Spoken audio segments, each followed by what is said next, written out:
Ladies and gentlemen, welcome to Supernatural Selection. I'm your host, Kevin the Bastard. With me this week, again, are Mike the Skeptic.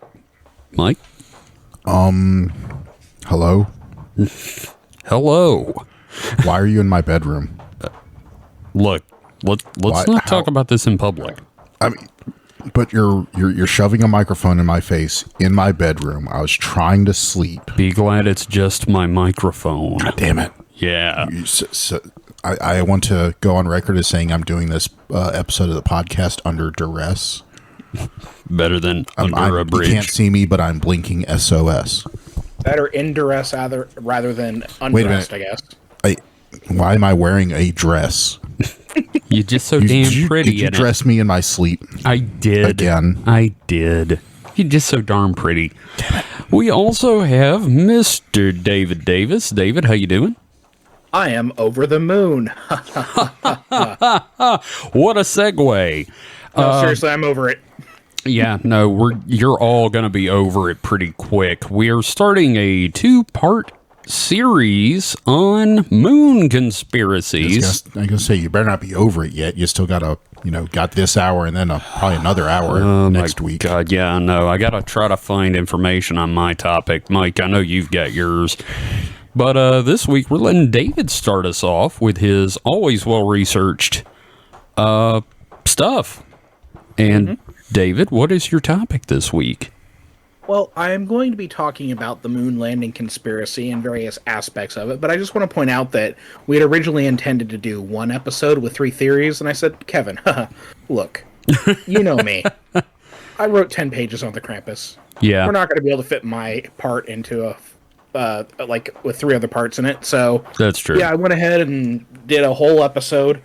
And that's fine. The link of the script? Yeah.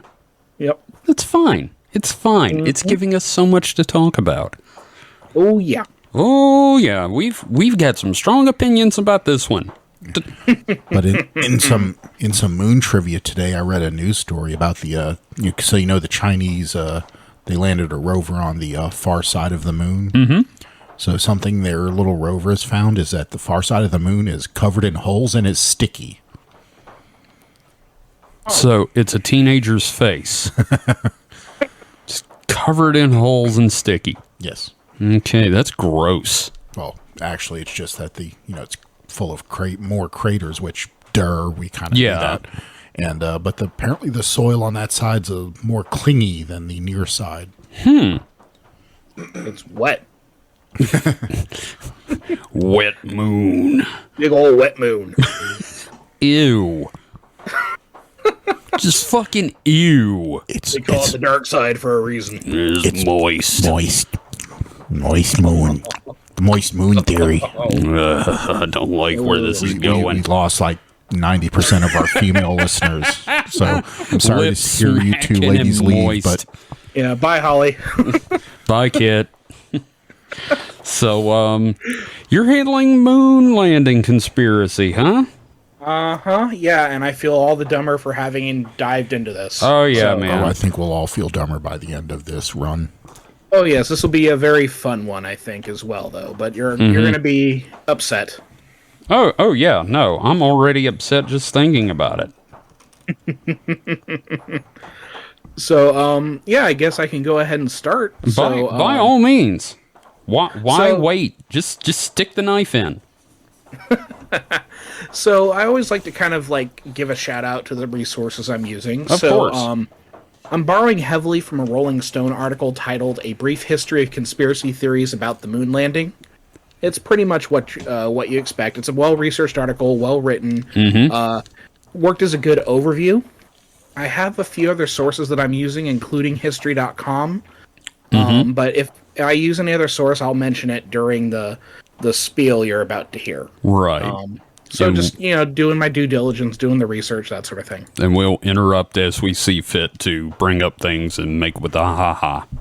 I certainly hope so, because this could get pretty dry. Oh, boy. Unlike the backside of the moon.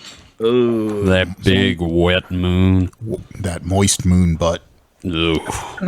The moon has swamp ass. Okay, so let's talk about conspiracies about the moon landing. Please. So, as we've talked about on this podcast a few times now, humans have a somewhat conspiratorial mindset. Yeah, and You don't say. I was going to say, a lot of that's like pattern recognition, I believe. Yeah, and I'll talk about that a little bit. But, I want to quote a favorite character from a favorite TV show of mine. The character said, "The minute God crapped out the third caveman, a conspiracy was hatched against one of them." Yeah, Do we recognize that quote from anything? I do not. What is that from? That is Colonel Hunter Gathers from the Venture Brothers. Ah, okay. It's been a long time since I saw that. Yeah, I've not watched a whole lot of VB. Yeah. Okay, so you need to rectify that because that's an amazing show. Oh yeah, I mean, it's But on that the quote- list. That quote is absolutely incredible because I think it says everything about like how we're wired. Yeah, no, Yeah. there's a lot of truth to that. So, the idea is that like this human impulse for conspiracy is, it's a commonality between cultures throughout history, and one of those like strange leftovers of our cultural and social evolution for thousands of years. Right. You have two people, one of them's at least planning on how to get one up on the other guy. That It's sort of thing. That's just it's a holdover from survival instinct. So when we talk about conspiracy theory, data indicates that the vast majority of Americans, about 80% of us in a 2019 Insider poll, that was tied to the storm of Area 51. Do you remember that? Where it was like, oh, let's storm Area 51. And we're going to Naruto run that shit. Yeah, that one dude showed up. Yeah. Yeah, about 80% of people in the U.S. believe in some form of conspiracy, according to that poll. It's kind of understandable, though, right, Mike? Well, so Conspiracy. if there's, I can't say I'm immune either. So Yeah, like I've got a specific quote here. According to a new Insider poll, nearly 80% of Americans believe in at least one unscientific idea. Theories surrounding wellness are more popular. 2/3 of respondents held at least one pseudoscientific health belief. A third of Americans said that they believe in at least one conspiracy theory. I feel like I'm pulling weight for somebody else. me, Yeah. Well, you two are kind of like a unit, like where one goes, the other follows, or vice versa. Well, So, I mean, like yeah. Mike doesn't believe in many, and I just sort You've of, got enough belief for the both of you. yeah, got it. Son, you're gonna carry that weight. So, part of what drives conspiracy theory is that humans love to recognize patterns and solve puzzles. Mm-hmm. And conspiracies can be unorthodox ways to solve problems in troubling times. they also like to feel like smarter than everyone else. Yes. So, The real truth. Exactly. And this is exactly why we kind of gravitate collectively towards outsider beliefs in the way the world works. Right. So, according to Psych Central, quote, painful and uncertain times may lead people to find alternative ways to make sense of such a shocking or painful situation. Following a conspiracy theory might help you feel you understand the events, and in turn, this can alleviate some uncertainty and anxiety. Yeah. Yeah. Yeah. Yeah. And then again, another quote from Psych Central. Preliminary research also suggests that belief in conspiracy theories is linked to people's need for uniqueness. The higher the need to feel special and unique, the more likely a person is to believe in the conspiracy theory. So I know that I'm preaching to the converted here. Yeah. But I think it's important to establish this because in doing research for this episode, it made me realize that this topic here is part of the reason why we're going through so much shit right now. Oh God, yes. And we're going to have to do a genealogy of conspiracy episode at some point because all these things build up. Yeah. I would also say that modern media probably has a small to medium part in this because how many times is the crazy nut job that nobody believes turned out to be like right? That happens all the time. Yeah. And it kind of fuels people to think, well, they say Well, I'm he's crazy, right about that. but they say I'm crazy, but aren't the crazy ones the right ones? Like, no, not Well- in real life. No. What if there is cancer in them French fries? what if the asteroid is going to hit us? Yeah. And like, and you're right, we are going to have to go back and do a genealogy of this sort of stuff because we got to talk about Bill Cooper begetting Alex Jones, begetting this hell world we live in. Yep. So, yeah, that'll be Bible of nut jobs. What was it? What was the name you came up with earlier today, David? The relay race of stupidity? That's pretty good. Yeah, it was Yeah. something like that. Yeah. Now, have you ever heard of the Ramsey theory? I've Is that where like the pharaoh? I don't have anything really. Is this Dave It just Ramsey? makes me think of a pharaoh. So I'm going to bring a little math here, and this is I'm not a math major, so let's take this with a grain of salt. But in thinking about how conspiracy theories work and how we kind of read into situations, there's this mathematical basis for it, for this paranoid thinking called the Ramsey theory. It's based on the work of mathematician and philosopher Frank P. Ramsey. The theory focuses on the appearance of order within a structure of a known size. Yeah. So, like, you have a collection of letters, and you're going to be able to find words within those letters. You're going to create meaning from that. Right. So, a great example of this would be, like, the Bible. Oh, God. Are we talking about Bible codes? Yes, so it's a set text of a certain size. However, you can apply it any number of ways within that text to uncover new words and messages within it. Essentially, our brains are going to find those patterns if we set out to do so. Yeah. So all of this is playing out into like how this fake moon landing theory happened, and what we're going to cover all that. But I'm bringing all this up because conspiracy theories are something that the vast majority of Americans are likely to indulge in. I'm sure that anyone listening to this podcast has at one point felt in a moment of frustration that the world is out to get them. Right? You've had a really bad day. It's like, the world's against me. Yeah. Every day. Every single day.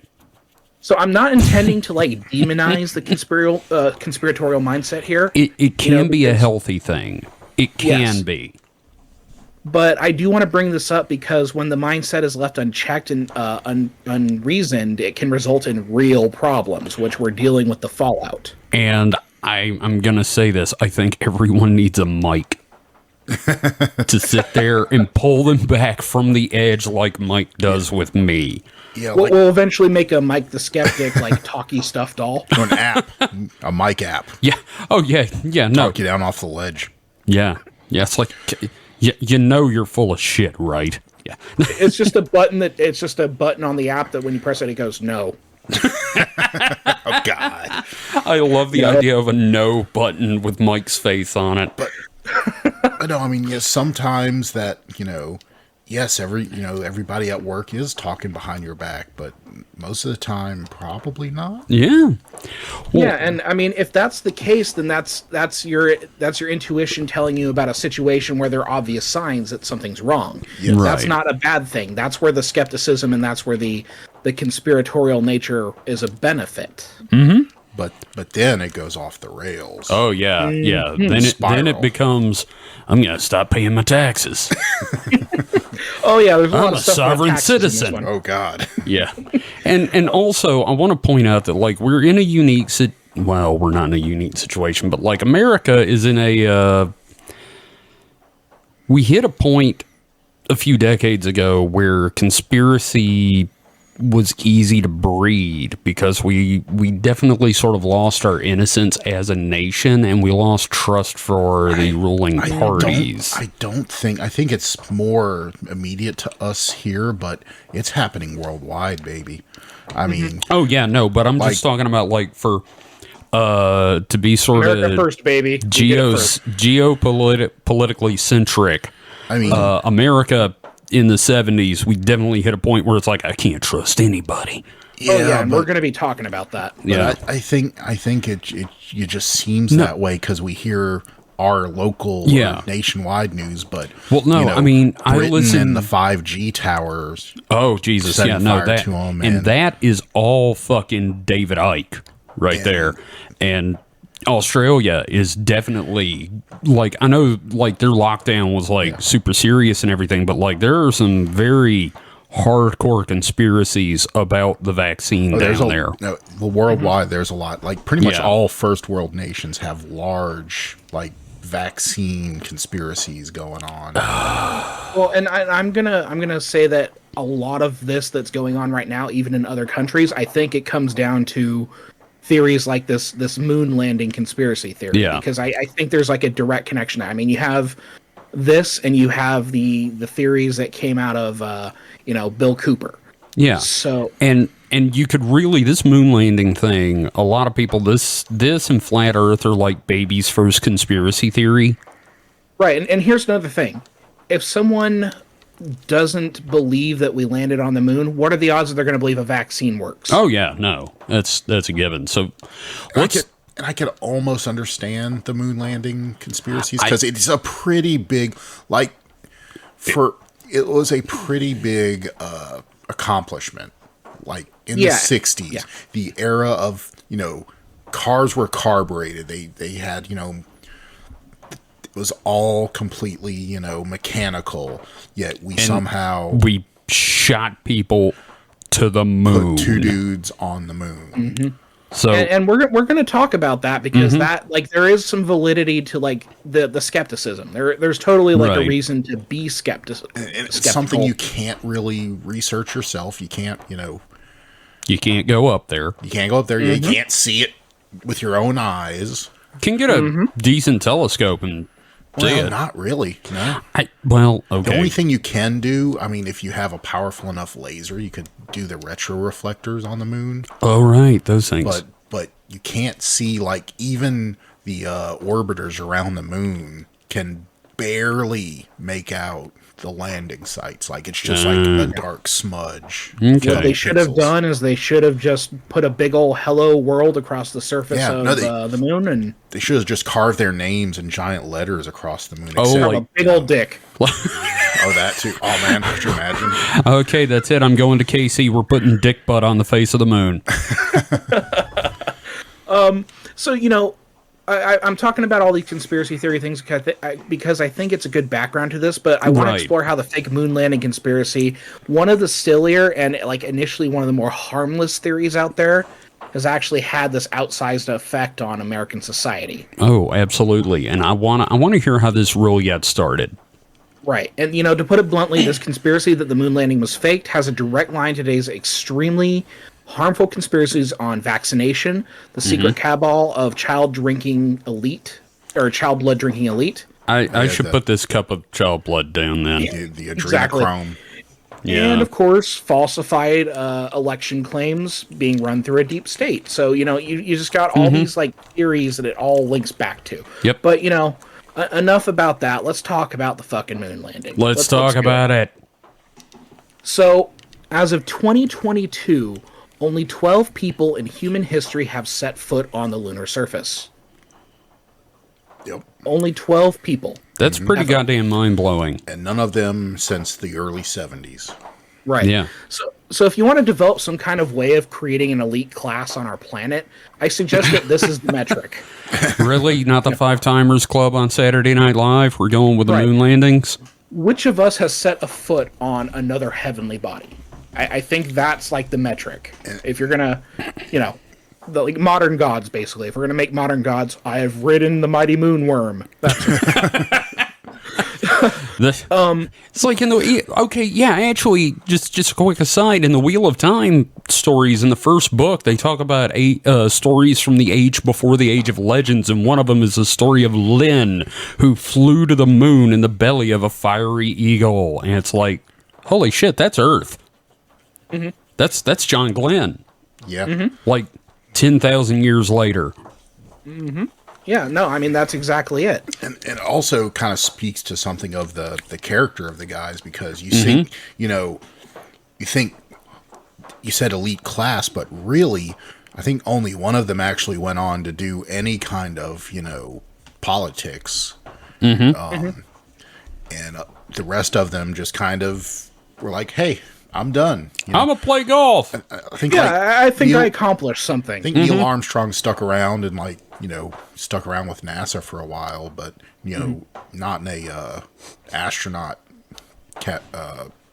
Do you guys have anything for me to do? Well, no, I mean, so a lot of in NASA and their thing, astronauts, okay, the head of astronauts, the person that like picked astronauts to go on missions, is traditionally a former astronaut themselves.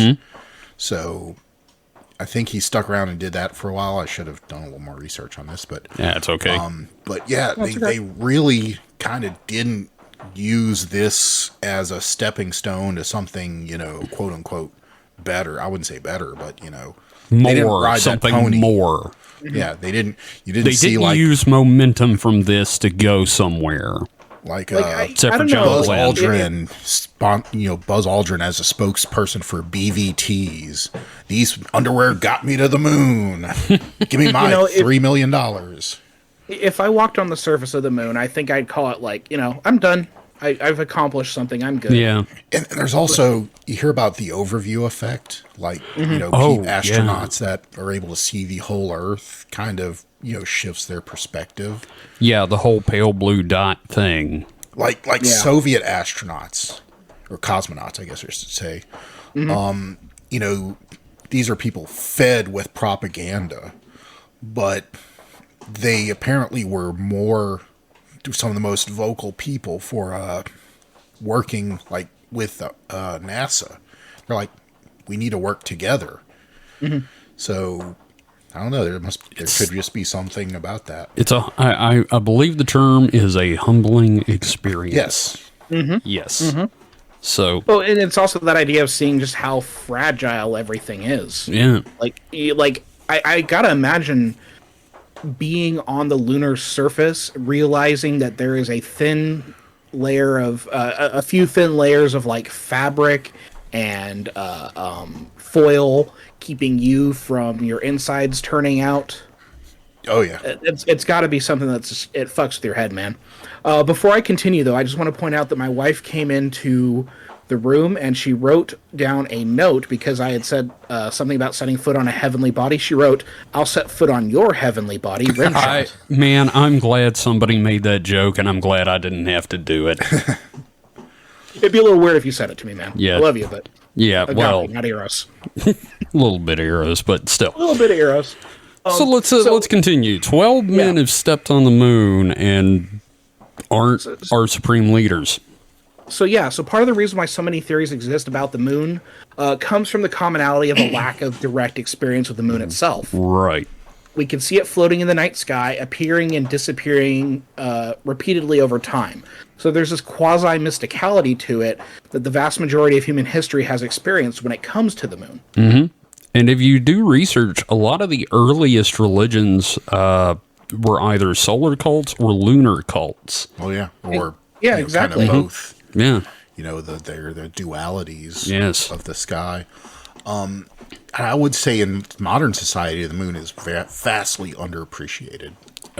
Also, like light pollution has done a lot to that. But even with light pollution, the moon is still one of the best, easiest to see bodies. Like funny I think story. It's lost a lot of. Even in the biggest cities, you probably see it fairly well. Are you saying it's been eclipsed by other things? That's what I was trying not to say. Well, here's a funny story. Did you realize that people don't look up? Like, the number of people that look up at the moon has dropped so much that when people see it now, it often gets reported as a UFO. I've heard of that. That's so terrifying. sad. That blows my mind. Traditionally, like, the moon's supposed to set our imaginations on fire. Our hardwired impulses for pattern recognition has even caused us to see faces on it, right? Right. I mean, I've never seen it, but yeah. So you've never seen the face on the moon? Nope, just black spots, man. I am the worst with Rorschach tests. Isn't like the Chinese, they see it as a rabbit? The Japanese. Or Japanese, yeah. Someone saw it as a rabbit. Yeah, they see it as a rabbit, and I'll look at it, and I'm like, okay, sure, whatever. This is like constellations. What do you do with clouds? How do you do with clouds? Can you see things in the clouds? Yeah, I can kind of see things in clouds, but like somebody's really gonna have to like go in Photoshop and draw the face for me. Did you strangle your inner child? What's going on here? My inner child was abducted. Oh no! Yeah, probed in by the butt. the child blood drinking elites. Yeah, my child was a victim of a pluck and fuck. Oh no! Yep. God. Sorry. Oh, that just went south. Yep. More Let's like a move pluck on. and probe. Yeah. Right. So, plus the distance from the moon makes it feel less like something that's part of our lives. Yeah. For many people, it's just some big abstract thing in the sky with very little bearing on them. Like, they don't even really put the connection between the moon and the tides, especially if you live inland. Yeah. But let's Sure. But let's talk about that disconnect between human experience and the moon. Absolutely. And that idea that the moon landing was fake. Okay. So we're about 53 years out from the lunar landing on July 20th, 1969. Jesus Christ. Right. Since then, three distinct generations have been born. Mm-hmm. Right? So this is a momentous triumph of humankind, right? The likes of which haven't been replicated for a long time, at least since the invention of the Hot Pocket and Cherry Coke. You say as I finish my cherry Coke. Good man. That does blow my mind, though, when you say that, because I'm like, holy shit, they landed on the moon just 8 years before I was born. It's mind-blowing to think about that. That's insane. Like, I still, on some level, thought, this ages ago. No, it really wasn't that long ago, goddammit. My sister was alive for that. Mm-hmm. This event was broadcast around the world on television, Oh, yeah. cementing the technology of the television as a cultural unifier and exposing millions of people across the world simultaneously through the technology in such a way that it would have dire repercussions in the future. Mm-hmm. Again, like television, it becomes a major thing because of this moon landing, the way it's able to feed this information to millions upon millions of people. Well, that's become a double-edged sword. Indeed. So Kevin, I had to look it up, but so you said, how long ago? Actually, it's closer than that because the last moon landing was 72. Jesus. So it was only 4 years before you were born. Holy 76, crap. right? Yeah. Oh my God. So 4 years for you, 5 years for me. I mean, Jeez. that's just, you don't think about it that way. No, it's staggering. That's just it's crazy to think about because I was born in 87, so I'm like further removed than you guys, but still it wasn't that long ago. No. And so have either of you ever looked at the moon through a telescope? I've looked at it through binoculars. So when you look at it when you look at it through a telescope, it is pretty awe-inspiring. It is. This was you can make out. This was the cheapest. Craters. This was a telescope that was just found. It was one of those really cheap ones you could buy at Walmart that I had zip tied to a camera tripod because the the tripod that I found with it was all bent up. Oh shit! Was this that time you and me went to the Natchez Trace? No, this was in my backyard. Okay. I thought it was when we went to Raymond. But just as a proof of trying it out, I looked at the moon because it was literally the only thing I could look at because anything. It could probably see Mars and Saturn and stuff, but the tripod was not stable enough. So the only thing I could really get to in view was the moon, and it was pretty amazing, I have to say. Like, there's something about being able to see it actually with your eyes and not a picture that really, I don't know, it's just different. I understand. Yeah, I'm with you there because I took an astronomy class. It was one of my favorite classes I ever took. The professor was great. But he rented out a football stadium at the high school, and we just spent the night doing. It was during the Perseid meteor shower. Ooh. And we just spent the night recording meteors, and you get a point for every meteor that you could successfully log. Ooh. And then he had telescopes out, so you could look at all the constellations. There was no light pollution. You could look at the moon, and the moon was just beautiful. That sounds cool. Yeah, it was honestly a magical thing because I had my blanket, I had my foldy chair, had a thermos full of coffee. I even had a red light so that way I wouldn't fuck with my eyes as I was writing down the meteors and stuff like that. Cool. But bringing up that television thing, this was 650 million people watching this moment, the first moon landing. Mm-hmm. That's crazy.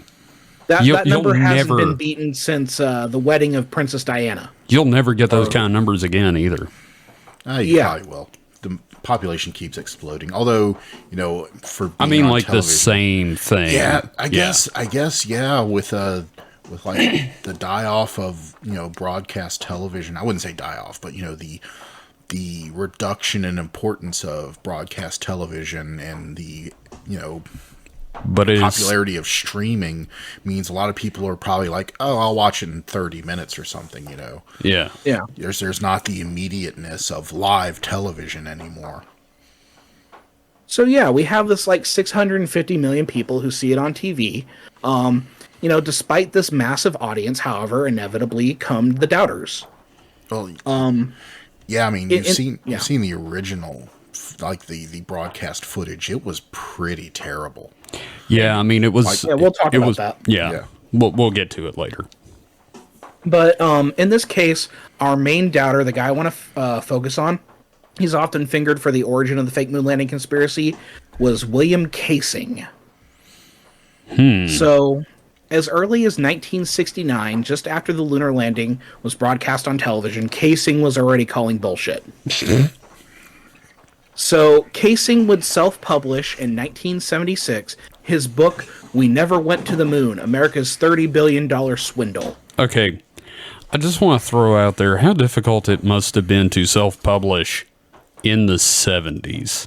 Honestly, not super hard. I was going to say, we'll talk a little bit about that. I'm pretty sure there was like houses that would do that. But so does anybody else think, Russian disinformation agent? Actually, I didn't think of that, but I kind of think it was much more along the lines of. He wouldn't be the guy. He wouldn't be a Russian.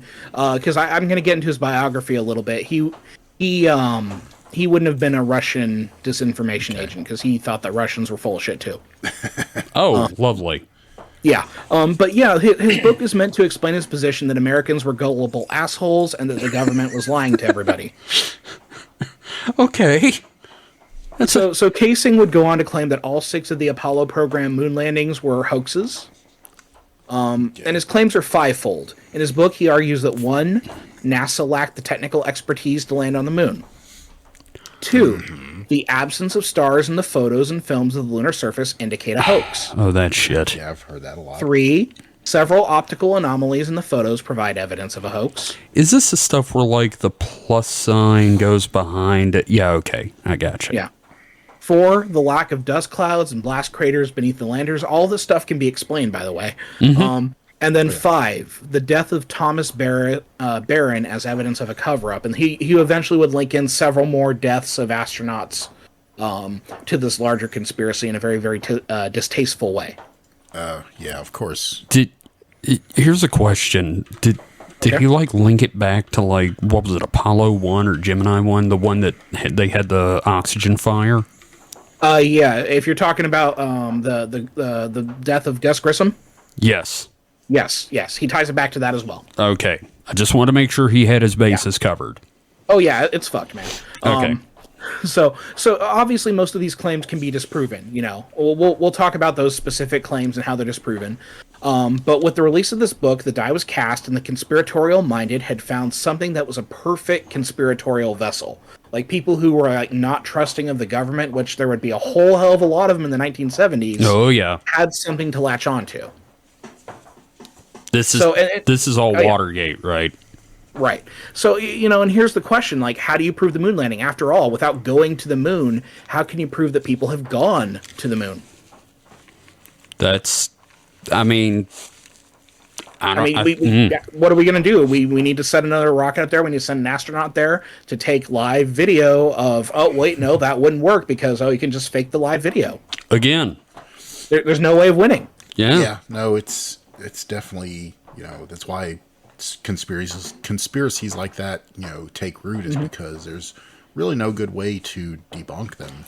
Okay, I got a great idea. We just launch all these conspiracy guys about the moon landing into space. Like that episode of South Park with the whale. Yeah. They just put the whale on the moon. Yeah. There you go. So, again, just to reiterate, only 12 people in the history of humankind have set foot on the lunar surface, allegedly. Yes. So, it becomes 12 people's claims against potentially millions of doubters, obviously. So it's like a numbers game at this point. There's no way that you're going to convince all of these people because, well, there's only 12 people who can really, make the argument and they're not going to be believed. Yeah. And also, even if they could, sit down face to face and, convince these people, just by sheer numbers, they could never, talk to everyone. And if you're Buzz Aldrin, you're likely to punch him in the face. Oh, yeah. Well, yeah. God bless Buzz Aldrin. So let's talk a little bit about William Casing. He's an interesting Please. figure. I think he's a very he was a very troubled person, but actually I don't even know if he's still alive. But he also, he had some issues. So, Right. born July 31st, 1922, William Charles Casing was born in Chicago, but as a child moved to South Pasadena, California. And a lot of his story is like right in my backyard, which is interesting. Because we had a lot of rocket people here in California. Mm-hmm. You had who was it? Not Von Braun. Who was the other guy who was with Aleister Crowley, and they were fucking in the desert? Yes, yeah. Oh my God, I know who you mean. Yeah. Well, they're trying to create the Moonchild with the Yes. Scarlet Woman. Oh, So they're just banging in the desert. Neuberg. Yeah. That's not the one he fucked into insanity, is it? Yes. Okay. Wow. No. That was that was the one Crowley. he- That guy. No, Yeah. no, it wasn't with Aleister Crowley. It was with L. Ron Hubbard. What the fuck am I talking about? Oh yeah, no, it was Hubbard and the missile guy. I can't remember Yeah. his name.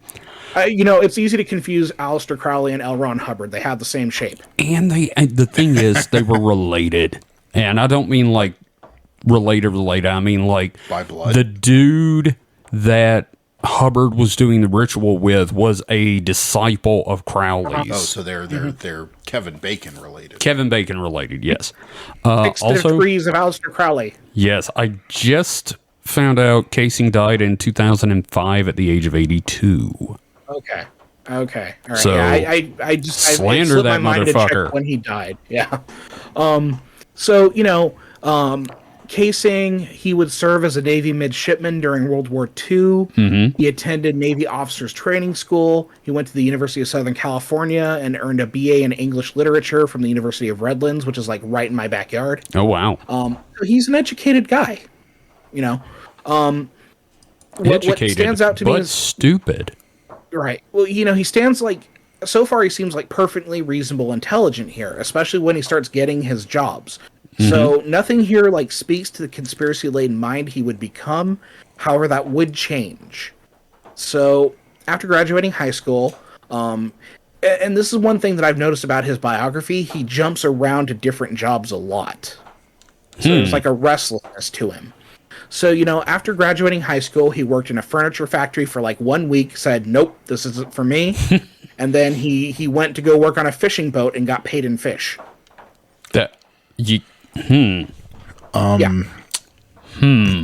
I'm hoping he sold the fish and not tried to pay rent with the fish. I couldn't fucking figure it out, man. I don't know Where do you if deposit fish? Is there a fish don't know. bank? this is like the biggest mystery of everything. This is a bigger mystery than the moon landing. Right. So, he'd float through these different jobs throughout the With the fish. years. He'd be a salesman. He'd work in insurance claims. He'd be a cabinet maker. And he'd eventually, settle down a little bit on writing, like freelance writing, that sort of thing. About fish. Well, the writing would eventually lead him to becoming a technical writer for Rocketdyne Jet Propulsion Laboratory. Okay. That's kind of this would be- ironic.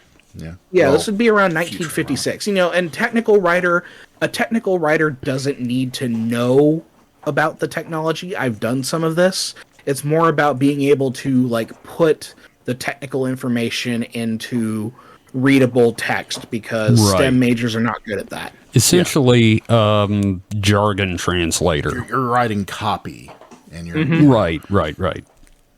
So yeah, this is about 1956. Obviously, before the moon landing, but the seeds are planted for jet propulsion, and we're gonna get to space eventually. That's where all this is heading. We've got our So- Nazis.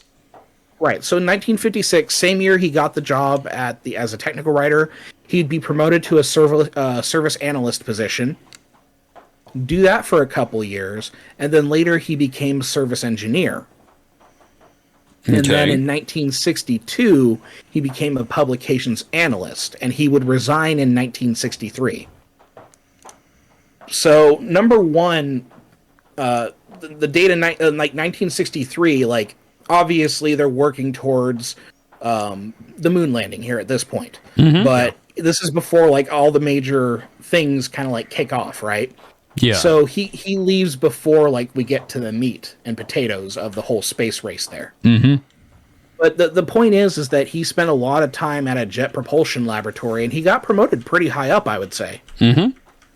So, you know, that's part of his, like, quote-unquote pedigree That's for, his, like, why people believe him. and this is also his, why you should believe me. Exactly.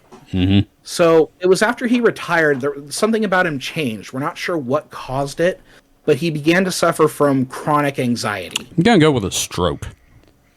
Maybe. Basically, like, the anxiety was eventually, like, it became full-blown disillusionment with modern life. It became so severe that he got rid of the family television, radio, and the newspaper subscription, and then forced his family into a wandering lifestyle that eventually broke the family apart. Wow. You know, you know what? I'm glad he went with moon conspiracy instead of, say, mail bombs. Right, right. And like at first, this crisis isn't a necessary. Like, obviously, it broke up a family, but I'm sure the family was glad to get out of the situation. Oh, yeah, but no. it wasn't necessarily a bad thing either because he seemed comfortable for a time. Now, I'm going to quote from an article by Darren King about casing. Quote, he bought a trailer with bunk beds for the girls and embarked on a year-round vacation. Before long, he parted ways with his wife and family, too. For the better part of the next decade, Casing had no fixed address.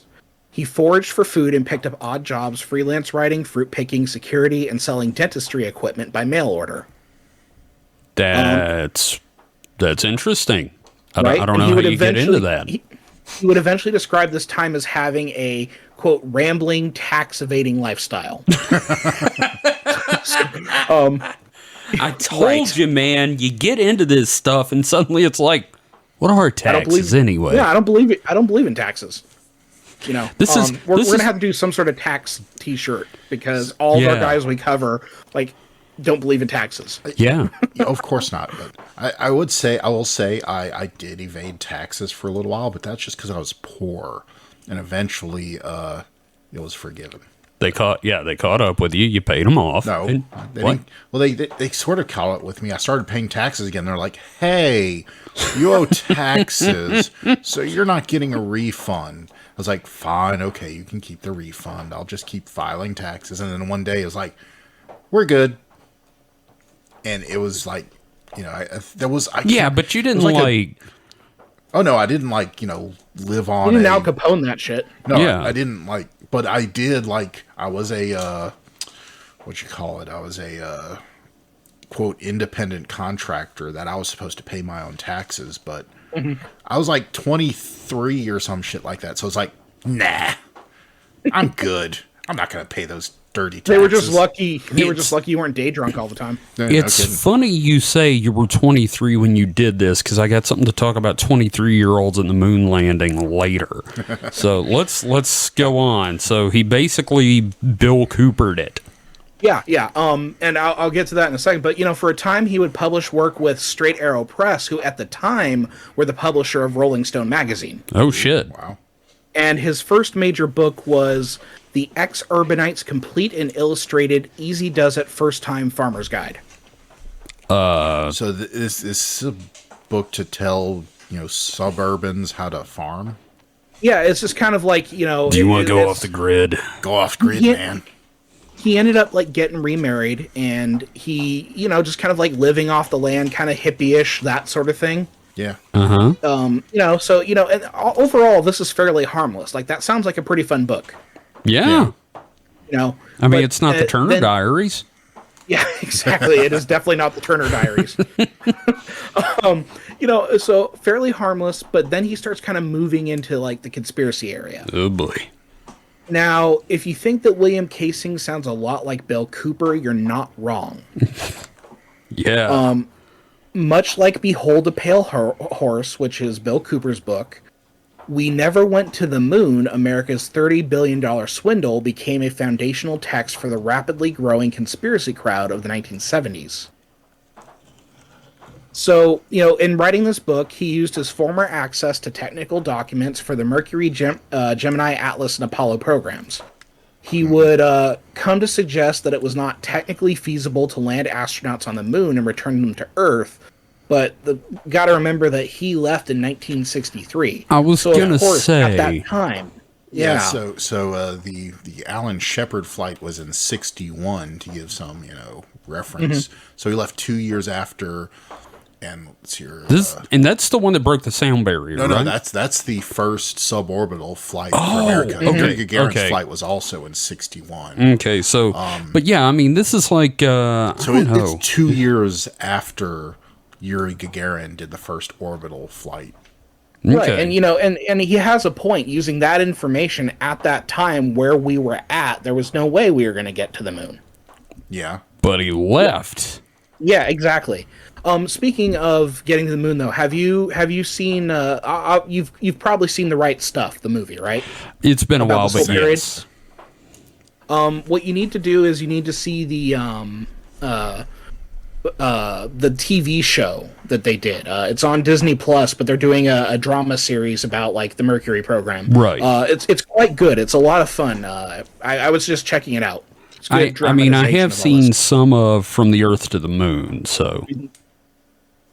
So, again, he left prior to when things like when the shit hits the fan. Yeah, you know what I mean? He pretty much left prior to the quickening. So what you're saying the program is this motherfucker is the George Best of the space program. Like he left before the Beatles became famous. 61 is also when Kennedy gave his speech. Yeah. So they were still in the design phase go to the moon before and do those other things.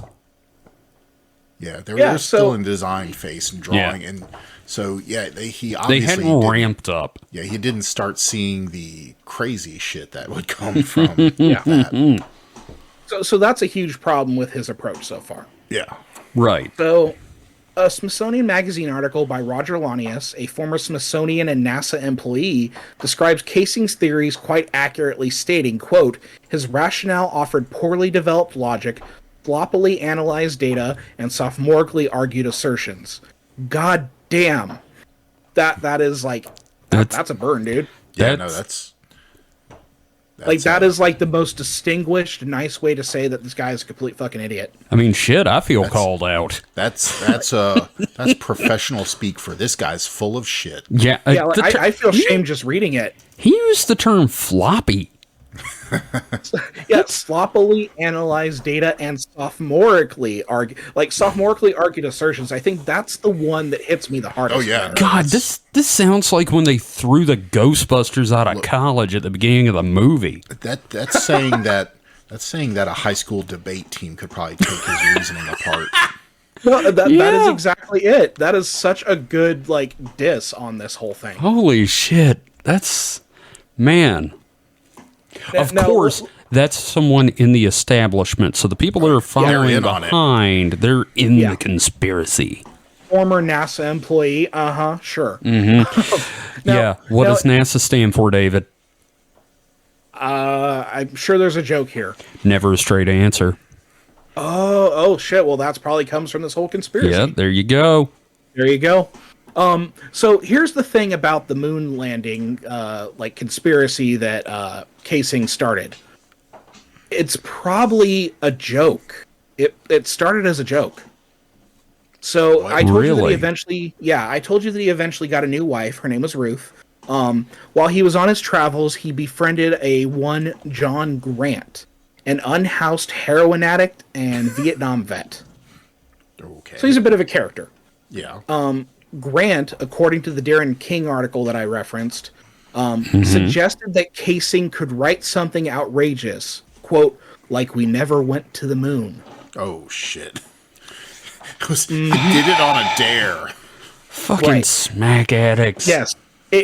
So, skepticism of the moon landing was not something wholly unique to Casing, obviously. In one 1970 survey, 54% of residents in a Washington, D.C. community indicated that skepticism of the moon landings never happened. Yeah. 54% of the community didn't believe in the moon landings in 1970. Yeah. Okay. Well, it's because they So- didn't go with Jesus. Right.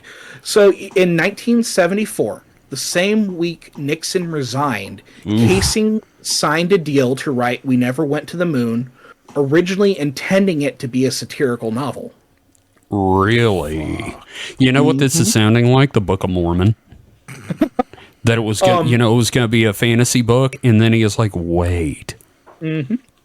So in one fun synchronicity, part of Casing's inspiration was the Stanley Kubrick film Doctor Strangelove. God damn it.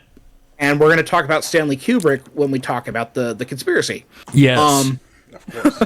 So then, one of the things he mentioned that he was inspired by the report from Iron Mountain, as well as the film Executive Action. So the report from Iron Mountain was a satirical leak of a suppressed government document. It was like a book that was like, the secret government documents, that sort of thing. So it's a parody. That was Okay. one of the things that inspired him. Have you ever seen Executive Action? I haven't. It is a movie. All right, so you've seen JFK, right? The movie JFK, Oliver Stone. Yeah.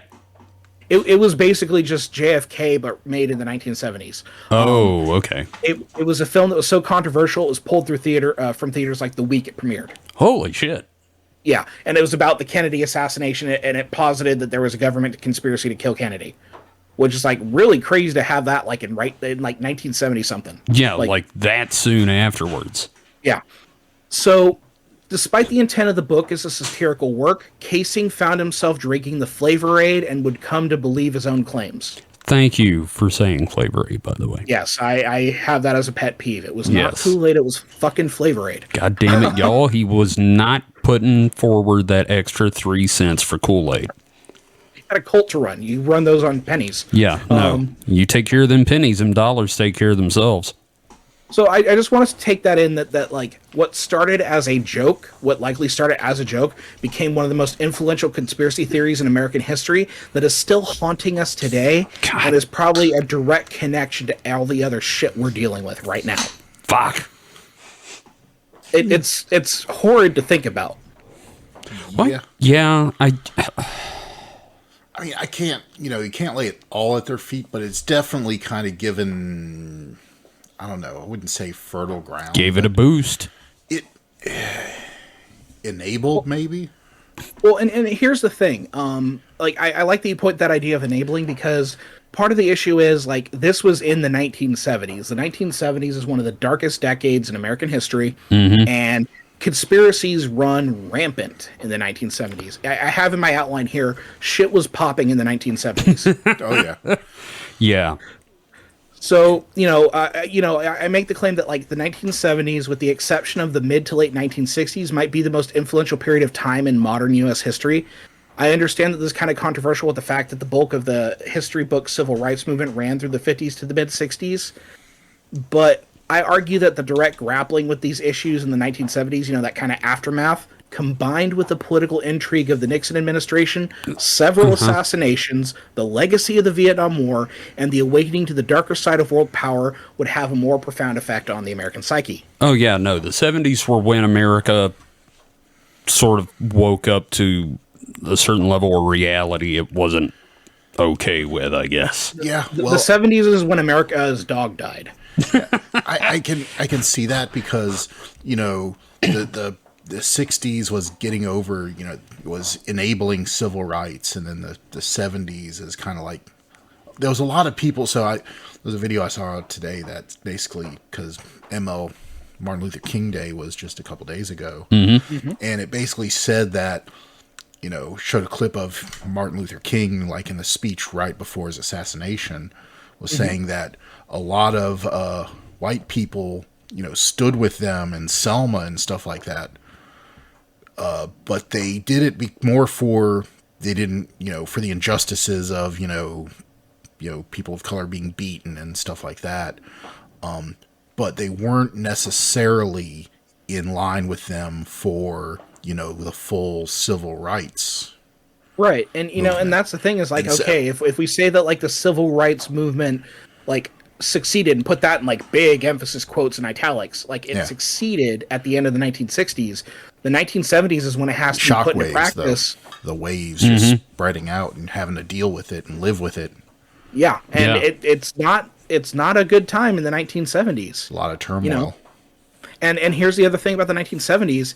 It's a fertile time for conspiracy-minded people because very real conspiracies existed and were yeah. proven to have real-world Coming out. consequences. Oh yeah, Yeah. lots of And lots shit, of the- shady government shit coming And the to fucking light. gas crisis was happening. Yep. Yeah. Just- Watergate, just- MK Ultra. Yeah, I was gonna say MK Ultra. OPEC? Finding out about that. Yeah. You all know, you actually the have shady CIA shit.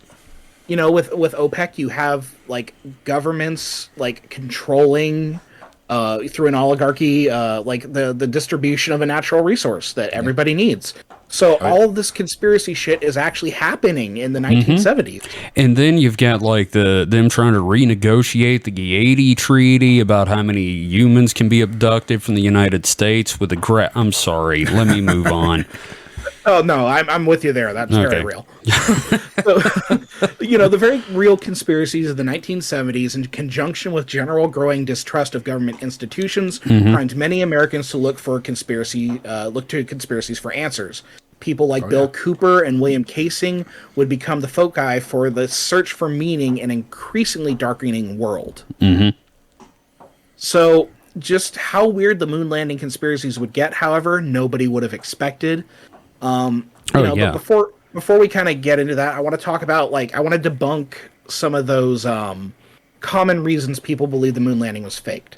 Right. So what's some of the evidence that you guys have heard for the moon landing isn't real because, and then it's some guy at the liquor store telling you, the moon landing never happened because of this. Well, okay, here's the thing. A lot of the people I meet that don't believe in the moon landing are literally around 23, 24 years old.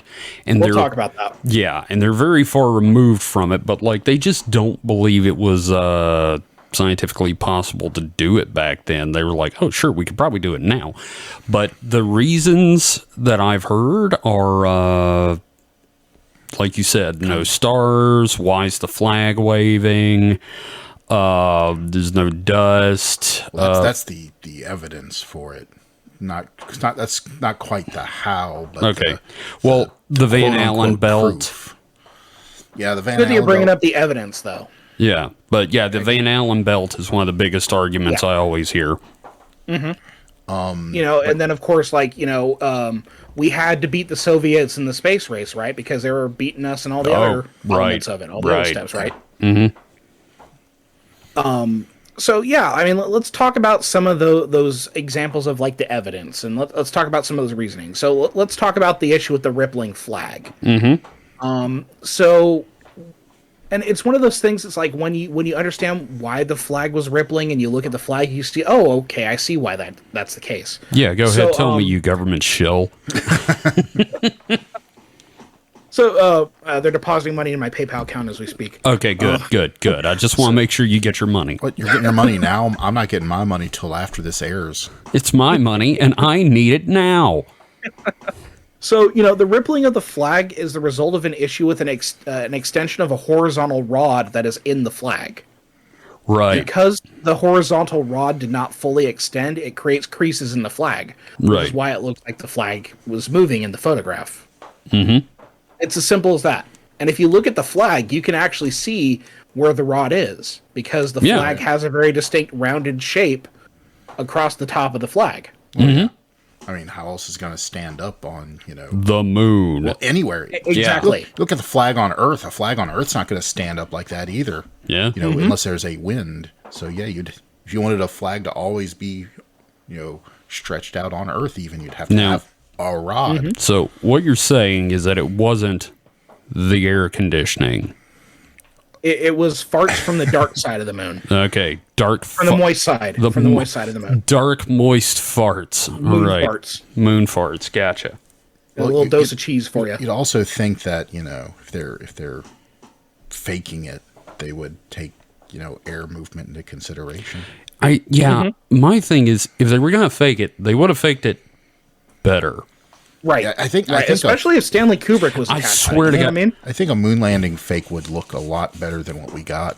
I also love the counter conspiracy that they did hire Stanley Kubrick to film a fake moon landing, and then he forced him to shoot it on location. Exactly. Yeah, I love that. He, joke. he wanted authenticity, So he sent made to the them moon. go to the moon to film the fake fake moon moon landing. Yes. Now let's talk about the issue with no stars in the photograph, because that's always a big thing. You have these pictures on the lunar surface, like, okay, there's no atmosphere, so you got to see stars, but you don't see them. Yeah. Now, do you know why? I do. Kevin. Yeah, if I'm not mistaken, it's got something to do with the reflected light of the lunar surface. But Mike, Close. So, if you imagine the moon in sunlight is very bright.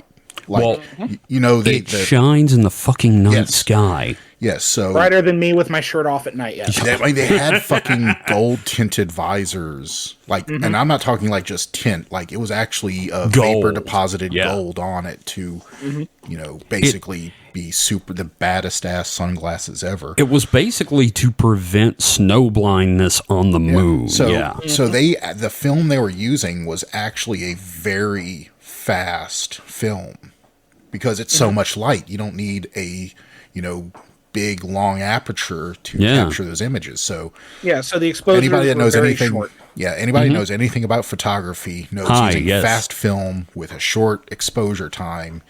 You know, you're not going to see stars. Even you know, in the darkest night, you'll just see jack shit.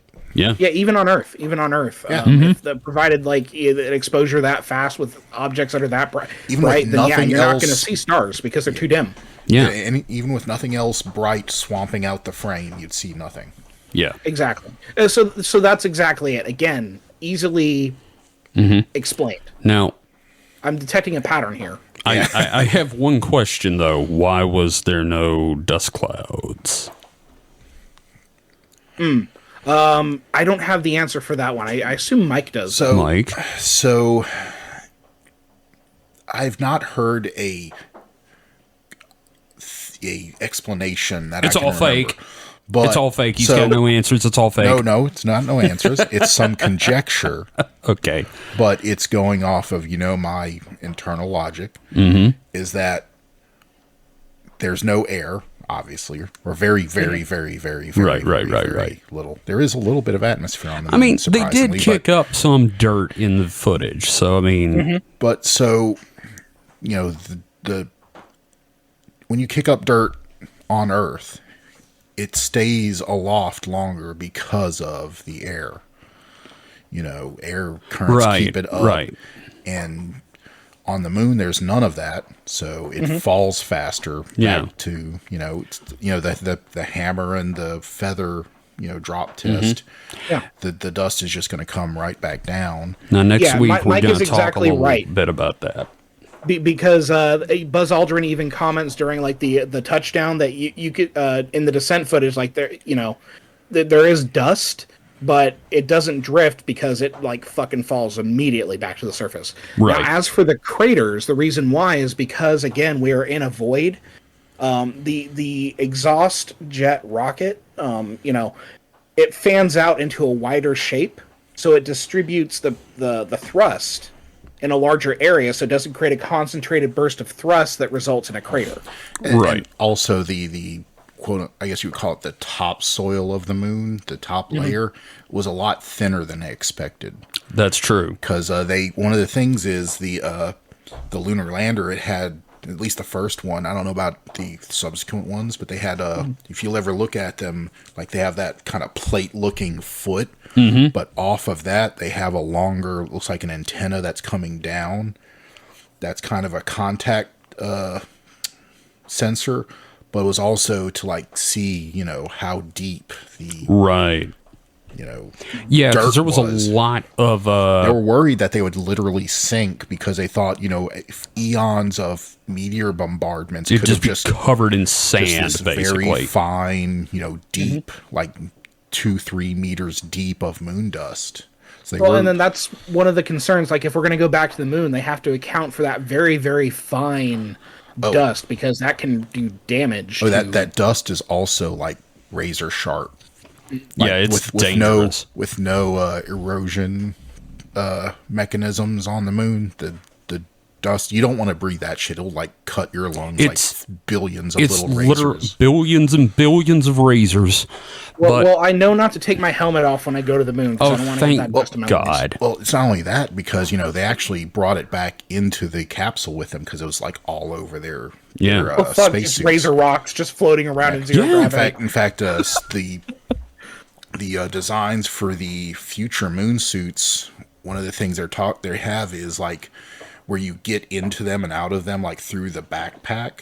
Like the backpack is basically an airlock. It locks into your vehicle and it swings open. So you don't the have to suit bring the stays suit in, outside, yeah. and you just crawl into the suit. It's pretty interesting idea. That's I know, cool. kind of like deep sea hard suits have done that for a long time. Yeah.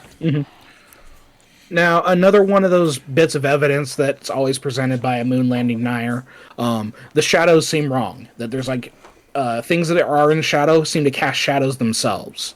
Now, Mike is our science guy. I'm very impressed with how he's been answering everything. Mike, do you know why that's the case? Yeah, Mike. Why don't you tell us what is the case? So, like I said, the moon is very, very bright in the sun. So let me ask y'all something. If you have a object that's in the sun, it gives off something. What's that thing? Oh yeah, it's called reflected light, isn't it? Mm-hmm. Mm-hmm. So bright, things that are visible are reflecting light. And it reflects, the reflected light, lights other things up. Yeah. Well, also, it's a highly reflective lunar surface. So No, not really. No. Shut up. Well, Okay, I'm not me saying shut shut up. up, but I'm saying, do you know what color the surface of the moon is? No. Look at your local asphalt road. Oh, really? Moon has the same albedo as asphalt. Wow. It's dark, Damn. but that's how bright the moon is. I mean, you see an asphalt road, but in the hot, bright summer sun, it's very shiny. I gotcha. Yeah, it's the same thing. The reason why, like, Earth isn't as reflective, I would guess, is because of our atmosphere that's diffusing that light. Yeah, the atmosphere traps some of the light, and also, like you said, diffuses it too. As far as like, if you look like per square meter or whatever, take a certain area of the surface of the moon and the surface of the Earth is giving off less light from that area just because, of absorption from our atmosphere, whereas the moon is just chucking all that light back out. Is naked. Yeah. So that's exactly right. I'm glad I didn't have to read my whole. I didn't have to read my whole spiel that I wrote. Awesome. So, it's good to have Mike around. I'm good for a couple of things. Yeah. Another great piece of evidence that they present is the fact that there's like no camera, and what they mean is that like in photographs, they say that you can't see the camera held by Neil Armstrong. It's attached to his suit, isn't it? That's exactly it. But I think they're expecting like someone having like a fucking Polaroid camera, like a disposable camera. I don't get it either. But these are the claims that they make. Yeah, well, I mean, there is one picture. I mean, of course, they'll say it's staged, but there's one picture of like Neil Armstrong being, but the picture was taken by Buzz Aldrin. But you can look in the reflection of his gold helmet and see Buzz standing there with the camera, on his chest. Oh, yeah. Yeah, and that's one of the most famous photos. But no, apparently there was no camera. Yep. No camera. I don't fucking know, man. This shit drives me nuts. Yeah, no, I understand. So I think the general idea you're getting at is that all of this is easily debunked. Yeah, so the idea of the missing data, Right. so the Apollo 11 mission, that was a very chaotic mission. Telemetry tapes like disappear sometimes. Mm-hmm. The transfers, like the quality of the broadcast, because what happened was in Australia, they like live recorded the feed of the video. Yeah, they as had it was being broadcast out to Americans. Yeah, they had it on a screen and a camera pointed at the screen. because Yeah, of the way it was being done. Right, the way they had to do it. And then some like the missing data for some of like the landers and that sort of thing. Some of the blueprints, they were from private contractors like Grumman and Boeing. Those things become Right. lost. Yeah. I worked for about 6 months at an engineering company, and they lose shit all the time. Well, you want to talk about the data though. Ooh, I mean, when I read about how they so you think of Mission Control as this giant, high tech, all these screens and stuff. Not back then. Like all those screens that they were showing, I mean, yes, they had important information, but it's not like it was, computers and all this showing. Like the behind the scenes at NASA for the moon landings to show all that data was just the most Rube Goldberg shit you can imagine. Oh yeah, no. I just picture it the equivalent of people running around behind the cameras screaming. No, I mean they had these reprojection systems so okay, you can think of the famous pork chop plots where you show there's the Earth, and it has the lines that go across the Earth to show the orbits, right? And there's Right. an icon, like a little spaceship thing showing the position of the spacecraft. Well, all that was done. If you ever used an overhead projector at Yes. school with transparencies, it's kind of the same thing. They literally had, a transparency and then a little, spaceship transparency that was superimposed over it. It was this whole system that, while it worked and it, did what it was supposed to and showed the information it needed to, It was garbage. it wasn't garbage. It was revolutionary for its time, but also it was very primitive. Rudimentary. Yes. It was not. Computers. Well, it was computers, but it was computers in the sense that It added up they numbers. added numbers. Yes. Yeah, but I mean, there was no VGA port and No, all no, that. no Yeah. computer video. I No. mean, like you said, so the video signal that they received from Apollo on the moon was a completely new format. They couldn't just pipe that to the television networks because it wasn't the right format. It was like a lower scan rate, a lower resolution. And like you said, the only way for them to get that video to the networks televisions was to basically plop a camera in front of a projection screen. Yep. which is why it looks like crap. And also, a lot of places got their rebroadcast was basically a from that video stream to a film recording to another video output. This sounds like watching It was a anime hack in job. the 80s. Yeah, no, it was just this whole. I mean, it was state of the art at the time, yes, but when we think of, I think our vision of state of the art now is very Warped. is warped. It makes us think that they were a lot more advanced than they were. No, this is the 60s, man. It was the 60s. It mean, was just like, everything I- was hobbled together with tape, spit, and hope. I think my smartphone has more processing power than the Mission Control. Oh, no, your smartphone, God, your Yeah. smartphone Yeah, is no. your smartphone has more processing power than a supercomputer in the 80s or 90s. I mean, Yeah. it is. I could rant about this for on a good while about the smartphone is Insane, honestly. it's this supercomputer that we would like. We In would the have 60s, lost it. in the 60s, it's like Star Trek levels of technology. We use it to watch cat videos. And we always say cat videos. Well, yeah, We're- because we're it's the that most trained. Because it's the Or one Wordle. thing that everyone has watched, and it's also the most useless, but still, entertaining. Yeah. I'm not gonna deny that I watch cat videos. It's Sure. useless. It's fun. But let's move on. Yeah. Yeah, I want to get into like one last little bit of evidence as to like why people believe the moon landing is a hoax. Probably the Yeah. most sinister, and that's with the suggesting that people have been killed for it. Yeah. Yeah. So, perhaps most sinister are the claims that NASA and our larger government body has people killed because of their knowledge of a secret that, like, people that we faked the moon landing.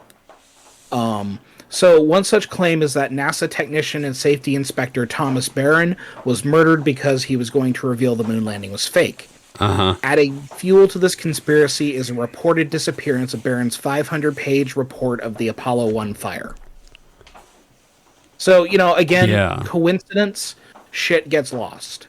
But, with his death in a traffic accident, the missing 500-page report, that fuels the conspiracy. Someone who's already thinking something's up is going to go, aha. Well, yeah, of course. Well, again, coincidence is the breeding ground of conspiracy. So, I mean, that's how it works. So other claims identified 10 deaths during the Apollo program as examples of NASA cleaning house. This includes the deaths of the astronauts during the Apollo 11 fire on January 27th, 1967. Coincidentally, January 27th is my birthday. So I share an anniversary with 3 dead astronauts, which is sad. Oof. Yeah. Oh, yeah. Yeah, the Apollo. Yeah. Yeah, the Apollo 1 fire. And then here's the thing. Casing, he doesn't just stop with the moon landing. He supports several other conspiracy theories, such as the claim that the Challenger explosion was no accident. that apparently those astronauts were going to reveal that the moon landing was fake. And they had a teacher on board that would have been just like, she would have blown the whole thing wide open, I'm sure. Yeah, I can't even get my students to do their reading. There's no way that a teacher's going to be able to blow the secret wide open. No. He also believed that the CIA was brainwashing people. He wasn't too far off there. Well, that's different. That's yeah. He believed the CIA was poisoning people. Again, not too far off. Yeah, I mean, there's that whole San Francisco thing. And then that the media was trying to control us. Again, not too far off. A broken clock is right twice a day. Again, I got to find somebody else to agree with about this. Exactly. The minute you start using dead astronauts to support your bullshit, I got to back out. Yeah. I'm sorry, man. Just take me off your mailing list. So, a major reason why people proposed the moon landing was fake was because of the nature of the space race itself. Being political. Beating the USSR to the moon would be seen as a crowning achievement of the U.S. space program. There's that, that meme of the guy who's celebrating, he's got his medal, he's drinking that bottle of champagne, he's kissing the woman, and then he's on the 3rd place bronze pedestal. Yeah, there's a meme of that, but it's with 9 other people, and he's in 10th place, and he's representing the U.S. getting the moon, and the 9 other people are the USSR. so yeah, it was a big win for America. It was definitely a shot in the arm. Now, I will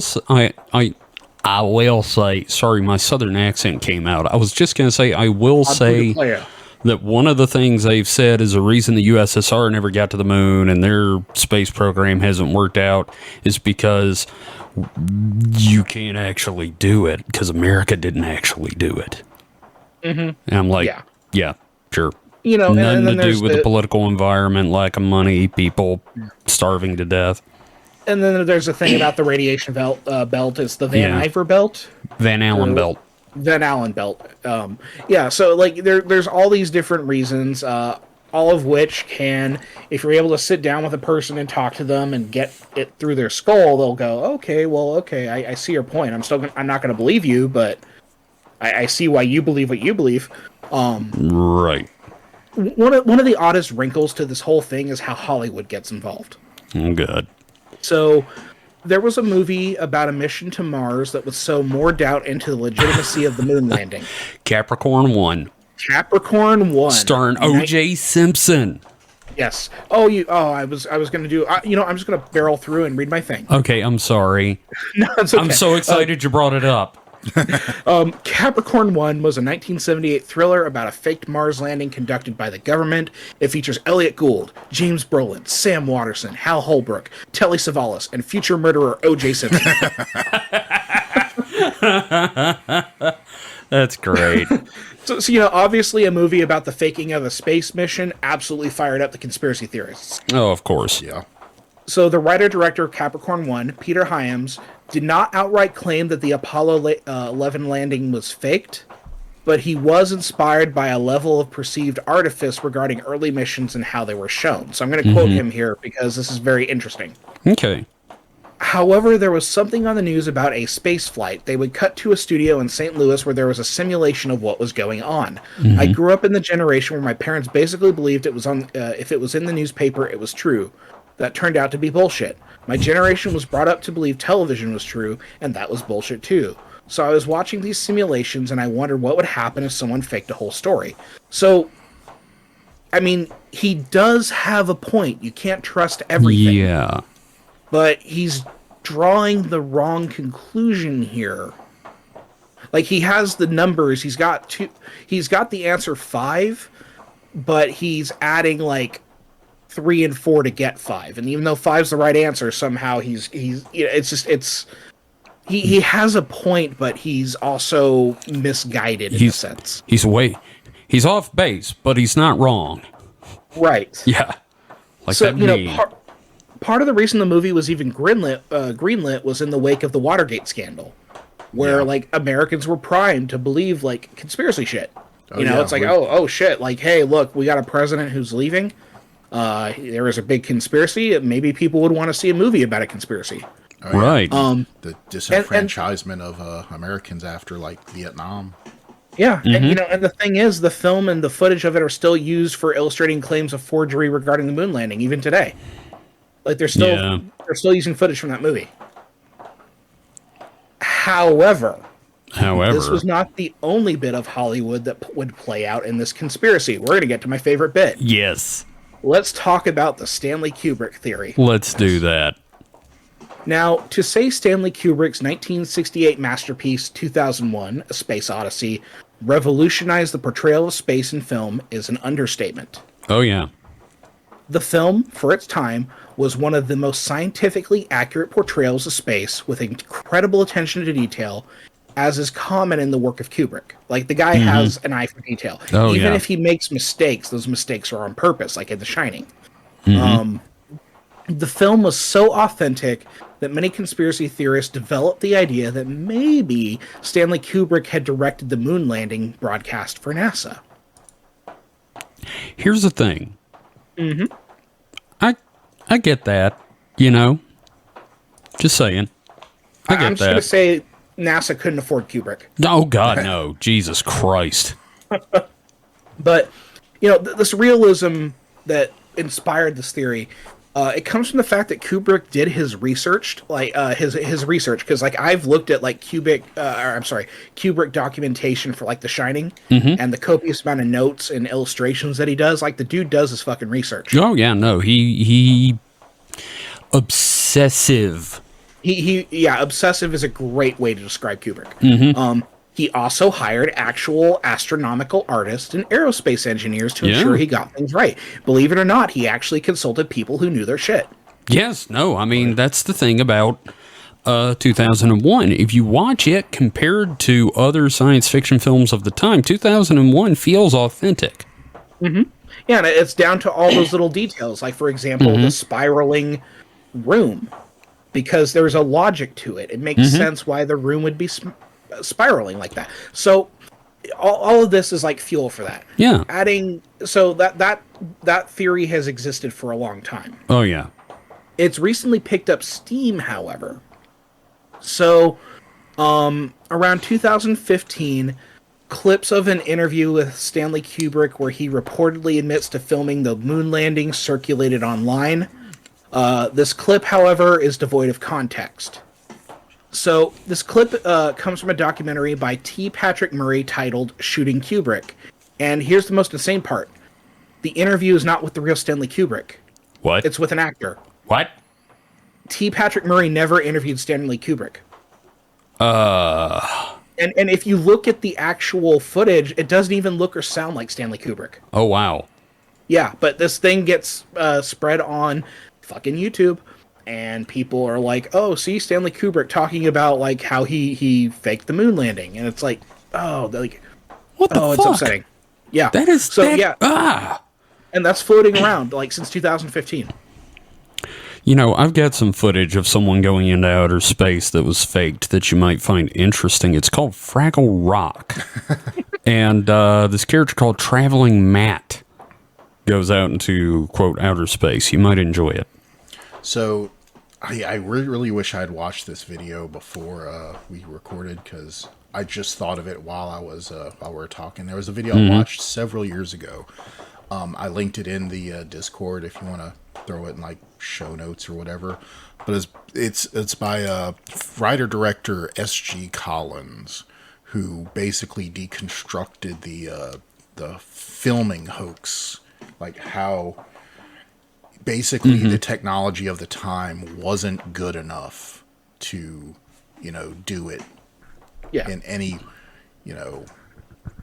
like video. We couldn't have done it in video because, video at the time was basically was pioneered by NASA for this flight anyway. So what you're saying basically is it was easier to go to the moon than to fake going to the moon. One of his arguments is like they say the lack of gravity was simulated by doing slow motion. No. Well, to do slow motion in video at the time was basically impossible. Like, you could have done it with a film camera, but this was video. Yeah, and broadcast. Yeah, you would have to basically pre-record everything, because you'd have to have the negatives developed and all that. Right.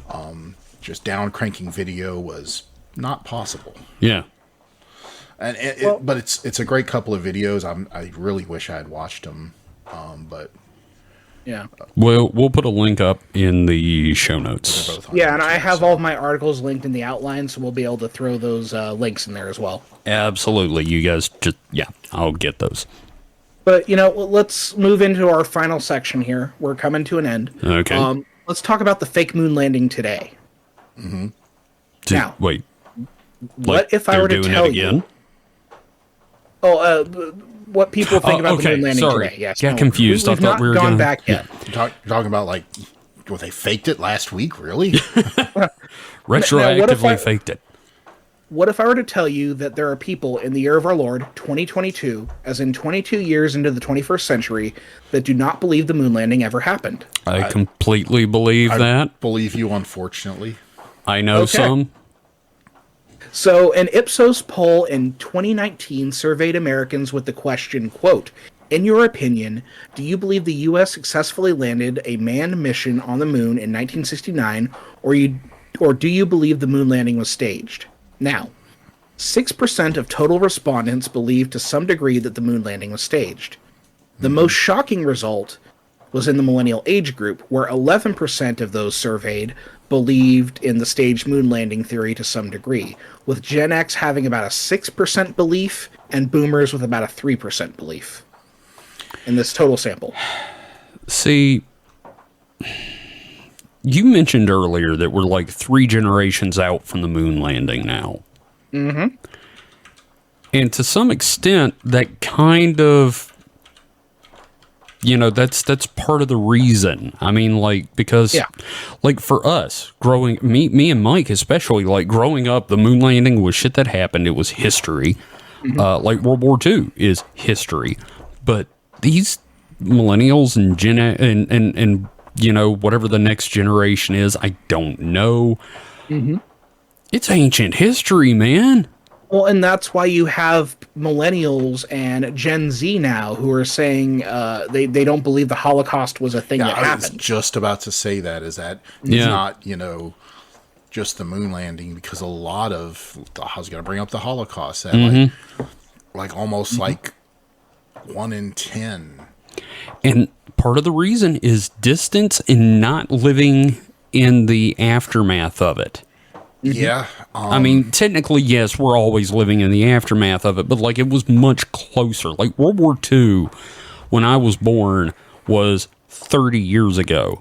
Now it's we're heading into almost a century coming up in the future. So those tie into it, but I think it also has something to do with, not only is it distance from the event, chronologically, Right. but also a lack of long-lasting effects from it, Yeah.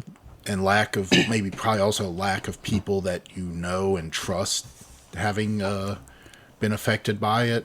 Yeah, I mean, I grew up with people that were in World War II. No one denies that the Pilgrims happened, but because that's we're here. There's direct, I wouldn't even say evidence, but results from We're that here, happening. like you said. So Well, and the thing with the Pilgrims, that was so long ago in history that, like, I guess people buy it. You know what I mean? So it may be a thing like 100 years from now, everybody's just going to take for granted that we got to them. But like World War II, no one denies that happened. I don't know. I've heard. If they don't believe the Holocaust happened, there's the potential for them to say, "Oh, World War II never happened." Well, but like I was saying, it's just kind of one of those things that there's obviously direct repercussions from World War II. The Holocaust, while terrible, and I'm not trying to belittle what happened in any way, there wasn't, this causal and effect kind of repercussions from it. Well, for some people, there definitely was. Well, yeah, obviously that's why. And that was also the other part is, if you have a relative that was in the Holocaust, you're not going to deny that shit. If you talk to your if you see the fucking tattoo, you talk to your grandma or grandfather, and they were in a concentration camp, you'd be an asshole to deny that happened to them. Right. Yeah. But it's people that don't have any personal connection to it. And also, there's kind of a fantastical element too. It's like something that just seems like surely that couldn't have happen happened in your worldview. You mean a literal supervillain just started killing a large portion of the population? Surely that could. That's that's fake. That's a Marvel movie. That couldn't have happened. So there's also kind of this worldview thing that has to come into it because for someone that like me that likes science and technology, being a moon landing denier seems a little bit of a stretch because we're willing to accept that. But for someone who doesn't give a shit about that, they'd be like, we couldn't have gone to the moon. It's all the way up there. I mean, I can't even get, across town without, all this traffic. Mm-hmm. Well, the response that kills me when I've spoken to younger people about this is just as sort of flippant. I just don't think they had the technology to do it. And they don't give a fuck. Yeah, I mean, there's definitely there's larger social issues we can talk about here. Well, but, just like the numbers that I just kind of gave you guys, like they're shocking to me, but they're not entirely surprising, if that makes sense. Yeah.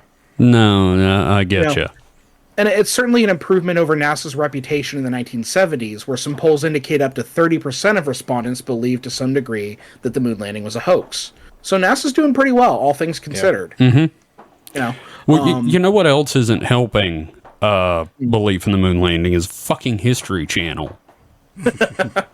Well, and it's a number of people who are perpetuating the theory as well. People who have a lot of influence, which we're going to talk about. Mm-hmm. So, even today, people still believe the moon landing was fake. So let's talk about Buzz Aldrin for a moment.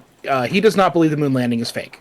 I should hope not. Could you imagine going to the moon and coming back and then not believing it actually happened? We were on a sound stage in Burbank. I shouldn't have had those edibles at liftoff. It looked a lot like the moon, but I'm pretty sure I wasn't on the moon. Otherwise, I wouldn't have been able to take a piss, would I? I think it was a Burning Man. I think it was in Fresno. So, do we know about Bart Sibrel? I don't know who that is. Okay, so Bart Sibrel arranged for an interview with Aldrin for his conspiracy film Astronauts Gone Wild. Right. Wait, which is a ridiculous title. What? Astronauts Gone Wild. Okay, so now I'm just picturing Buzz Aldrin showing his boobs. In a string bikini. Oh my god. So, Sibrel confronted Aldrin with supposed footage from the Apollo 11 thing. Eventually, things kind of went south, resulting in Aldrin punching Sibrel. Yes. God bless you, I did not Buzz remember the Aldrin. name, but I remember Yeah. the We confrontation. all remember the punch heard around the world. I just didn't remember who got punched.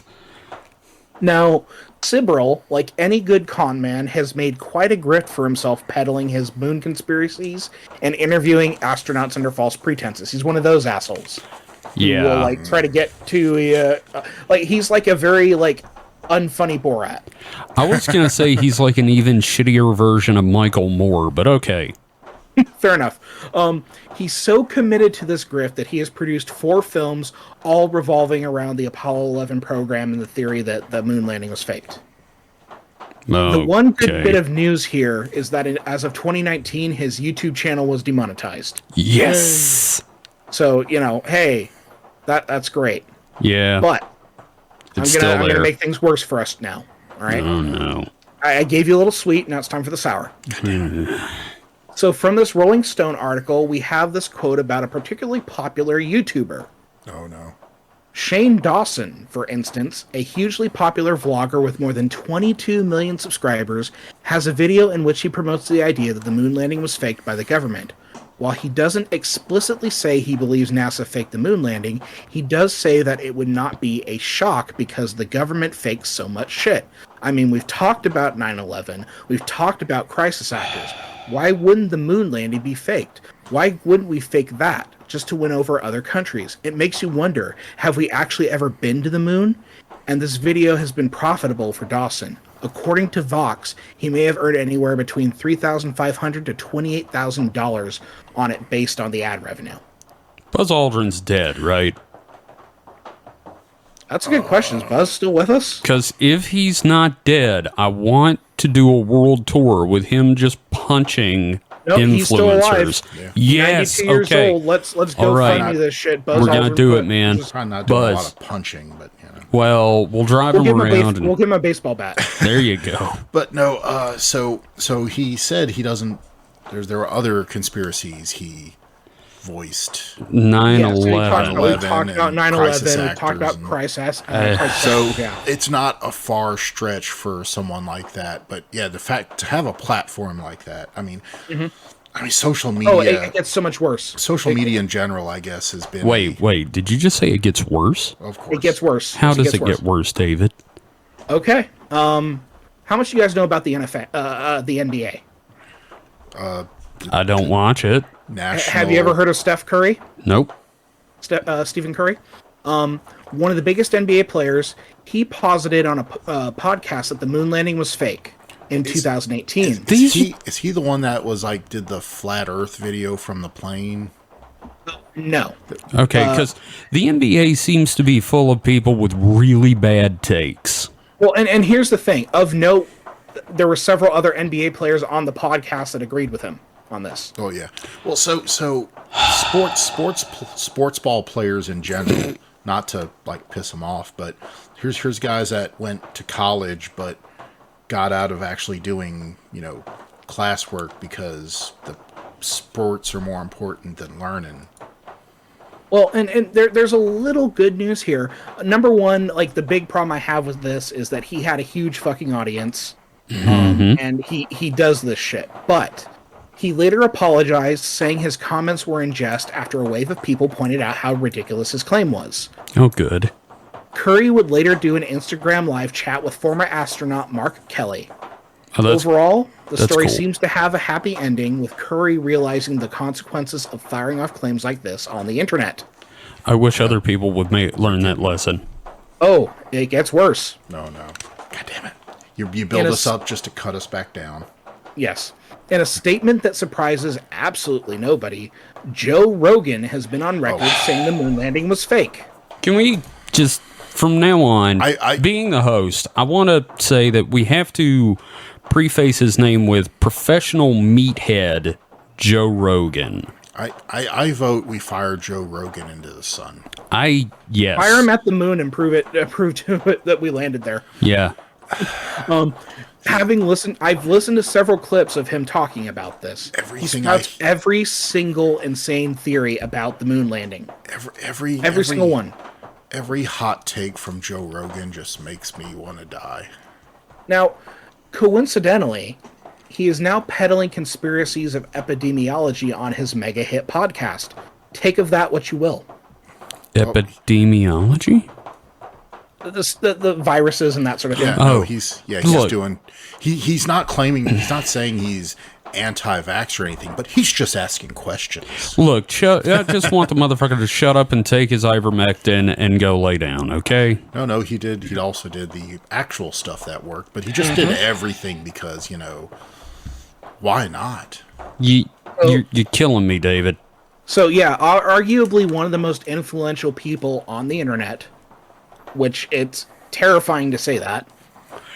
He Hey. denies that we landed on the moon. I wouldn't even say the internet. I'm saying he's probably The world. Yeah. at least the USA. And I'm sitting here going, hey, remember when he was on news radio? Hey, remember when he hosted a show that made people eat worms? Yeah. There's so many other examples. So, like in 2005, MythBusters did a special devoted towards the I moon remember landing that. hoaxes to point out, hey, look, this is all bullshit. We need more shows like MythBusters. Yeah. We need Mythbusters back, I think. Right. Just last night, Barstool Sports released a podcast episode of one of their shows with a discussion on whether or not the moon landing was fake. Just last night. Yeah, Barstool. I've not heard great things about. Yeah, no, they do call her daddy and Mm-hmm. spitting chiclets and Yeah. Even a rudimentary search of moon landing and fake on social media turns up a lot of current active thoughts on the moon landing being fake. I suggest you Google it if you're listening right now. Pop open Google or go to Twitter and search moon landing fake, and you'll see people say, "Hey, I think this moon landing thing is kind of fake." I would recommend you don't do that. Open a bottle of whiskey It's and the same effect. medicate until you can deal. So, I won't be able to get into this larger point I want to talk about until a later episode, Mm-hmm. but I think this conspiracy is about to make a big comeback in this post-truth QAnon world. No, you're right. And Yeah. I hate that. And Mike's over here just like, he isn't physically face palming, but like spiritually. I'm getting big oof waves I from think him. I've sighed about like 24 times. Yeah. I'm not a happy man from this.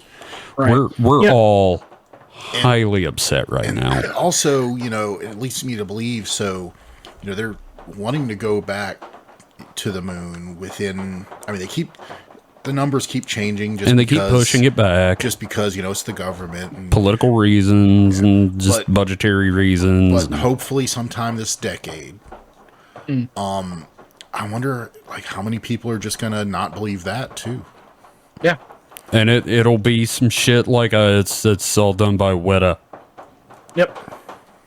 So to a very large degree, I feel that there's a direct lineage to how this conspiracy theory has fucked us up on a societal level. And Yeah. it's accelerated this misinformation era that we live in. But that is a subject for another time. And I'm done. I'm done. For that. Jesus. I could kind of lay the flat Earth at their feet. Yeah. No, They that's dovetail together pretty well. Flat Earth's been around for a while, but the definitely the resurgence and the resurgence is popularity. definitely tied to this. It's coming back. That dumb you like is coming back in style. Yeah. Yeah. I mean, so my big refutation of the moon landing hoax has always been a couple of things. Like, one, any conspiracy, my general catch-all for any conspiracy is, are there more than like a dozen people involved? Then there's odds are one of them couldn't keep their fucking mouth shut about it. No, I'm with Mike. I mean, it is. The more people you have in on the conspiracy, Yeah. the harder it is to keep. NASA at the time probably had a couple 100,000 Yes, no, employees. not Yeah. only just NASA. And it'd take NASA, more than but like all the 7 s- dead people to all keep the- this secret. All the subcontractors, because Yeah. the previous trying to think of the word here, the previous mobilization of industry before the moon landing of a similar scale was World War II.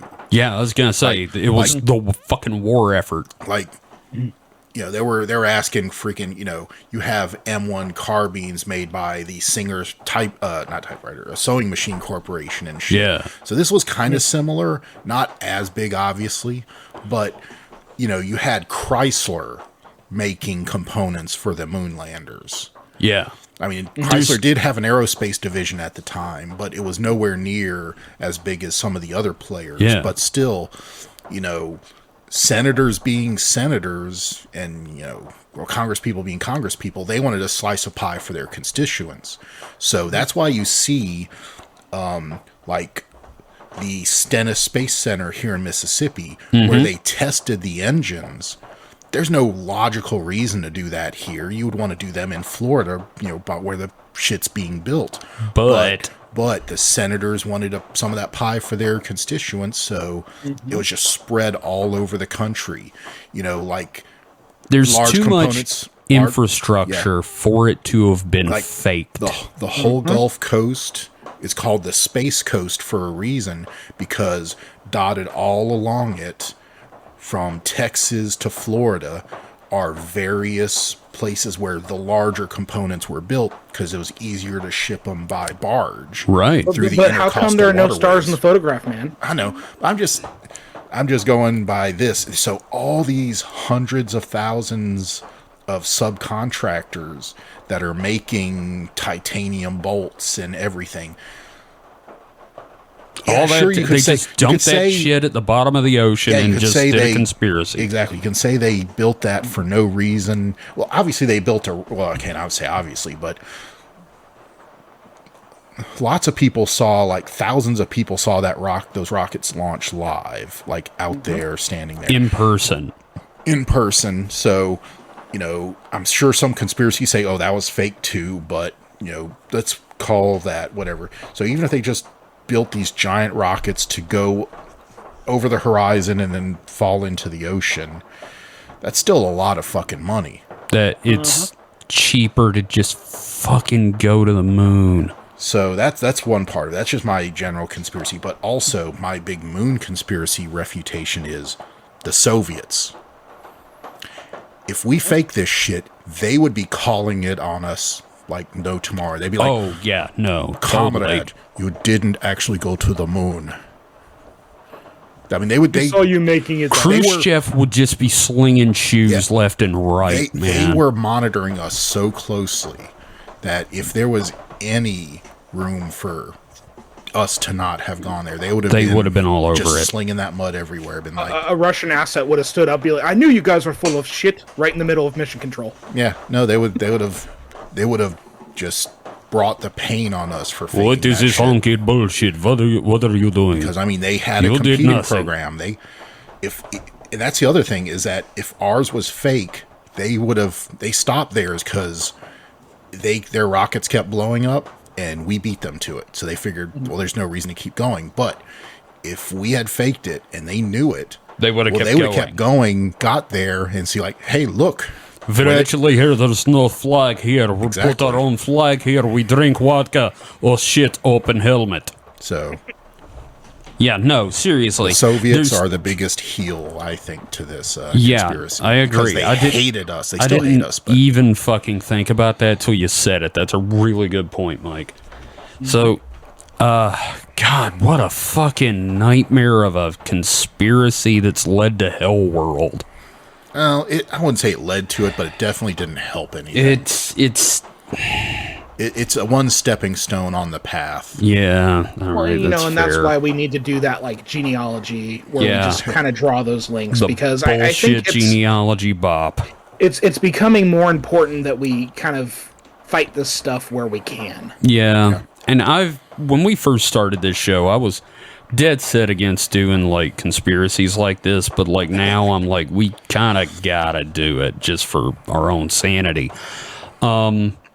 So I realize it's not weak and weird, but David, just cheer me up. Can X give it to me?